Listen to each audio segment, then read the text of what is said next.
घने जंगल के किनारे एक छोटी सी चिड़िया रहती थी। उसका नाम रानिया था। रानिया बहुत गरीब थी, लेकिन दिल की बहुत अच्छी और मेहनती थी। उसके 3 प्यारे प्यारे बच्चे थे, चीकू, मीकू और टीकू। तीनों बच्चे अपनी माँ से बहुत प्यार करते थे। रानिया का एक छोटा सा तिनकों का घोंसला था, जो एक पुराने पेड़ की टेढ़ी सी डाल पर बना हुआ था। घोंसला थोड़ा एक तरफ झुका हुआ था, लेकिन रानिया और उसके बच्चों के लिए वही उनका प्यारा घर था। रानिया रोज सुबह जल्दी उठती, जंगल में जाकर मेहनत करती, खेतों से दाने चुनती और कभी-कभी मजदूरी करके अपने बच्चों के लिए खाना लाती। भले ही वो गरीब थे, लेकिन चारों बहुत खुशी से अपना जीवन बिता रहे थे। लेकिन एक दिन अचानक जंगल में बहुत तेज तूफान, आंधी और बारिश आ गई। हवा इतनी तेज चल रही थी कि पेड़ हिलने लगे। बारिश इतनी तेज थी कि जैसे आसमान फटकर पानी बरसा रहा हो। बेचारी रानिया अपने बच्चों को पंखों में छुपाकर बैठी थी, लेकिन अचानक एक तेज झोंका आया और तिनकों का उनका घोंसला टूटकर नीचे गिर गया। रानिया का दिल टूट गया।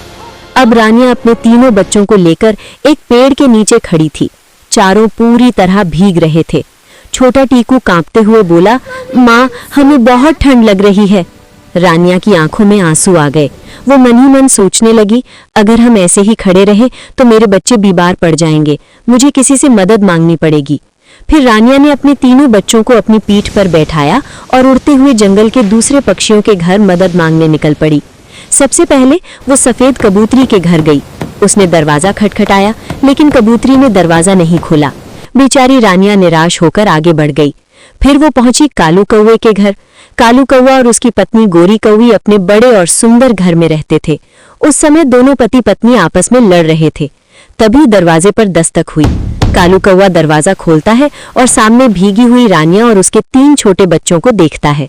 रानिया धीरे से बोली, भाई कालू, हमारा घोंसला तूफान में टूट गया है, क्या हम आज की रात आपके घर रुक सकते हैं? कालू कौवा मन ही मन सोचने लगा, ये जरूर हमसे मदद मांगने आई है।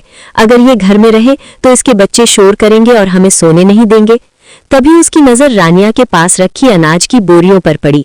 वो मन ही मन लालच में आ गया। सोचा, चलो अनाज खत्म होने तक इन्हें रख लेते हैं, फिर बाद में भगा देंगे। कालू अंदर जाकर अपनी पत्नी गोरी कौवी से बोला, बाहर रानिया अपने बच्चों के साथ खड़ी है, उसका घर टूट गया है। गोरी कौवी गुस्से में बोली, तो हम क्या करें, हम कोई धर्मशाला है क्या? लेकिन जब कालू ने बताया कि उसके पास अनाज की बोरियां हैं, तो गोरी कौवी भी लालच में आ गई। वो बोली, ठीक है, रहने दो। लेकिन बाहर खड़ी रानिया और उसके बच्चों ने उनकी सारी बातें सुन ली थी। रानिया को बहुत दुख हुआ। उसने सोचा, जहां दिल में दया नहीं, वहां रहना ठीक नहीं, और वो अपने बच्चों को लेकर आगे बढ़ गई। थोड़ी दूर गई ही थी कि अचानक आकाश से एक खतरनाक शिकारी चील नीचे उतरी। चील ने उन्हें देखकर खुशी से कहा, वाह, आज तो बिना मेहनत के ही मुझे बड़ा शिकार मिल गया। एक बड़ी चिड़िया और 3 बच्चे, 2 दिन का खाना तैयार। चील इनकी तरफ झपटने लगी, लेकिन रानिया ने हार नहीं मानी। उसने अपने बच्चों को पीछे किया और हिम्मत से चील का सामना किया। रानिया पूरी ताकत से चील से लड़ने लगी। उसके पंख घायल हो गए, लेकिन उसने अपने बच्चों को छूने तक नहीं दिया। आखिरकार चील हारकर उड़ गई। बारिश धीरे धीरे रुकने लगी। जंगल में सूरज निकल आया। रानिया और उसके बच्चे फिर से छोटे छोटे तिनके इकट्ठा करने लगे। काफी मेहनत के बाद उन्होंने एक नया छोटा सा प्यारा घर बना लिया। अब रानिया रोज जंगल से फल ढूंढ कर लाती, कुछ लकड़ियां भी काट कर लाती और बाजार में बेचती। धीरे धीरे उसने थोड़े थोड़े पैसे जमा किए। एक दिन रानिया ने अपने बच्चों से कहा, बच्चों, अब हम अपना छोटा सा काम शुरू करेंगे।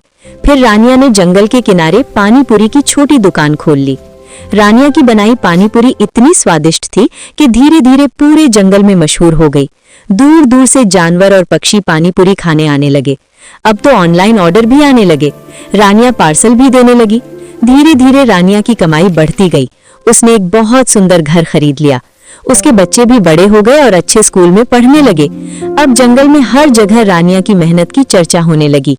जब ये खबर कालू कौवा और गोरी कौवी को मिली तो उन्हें बहुत पछतावा हुआ। वो सोचने लगे, काश उस दिन हमने उसकी मदद कर दी होती। जलन में उन्होंने कई साजिशें भी की, लेकिन मेहनत और सच्चाई के आगे उनकी हर चाल नाकाम हो गई। रानिया अपने बच्चों के साथ खुशहाल जीवन जीने लगी और जंगल में उसकी कहानी एक सीख बन गई। मुसीबत में जो हार नहीं मानता, वही एक दिन सबसे बड़ी सफलता पाता है।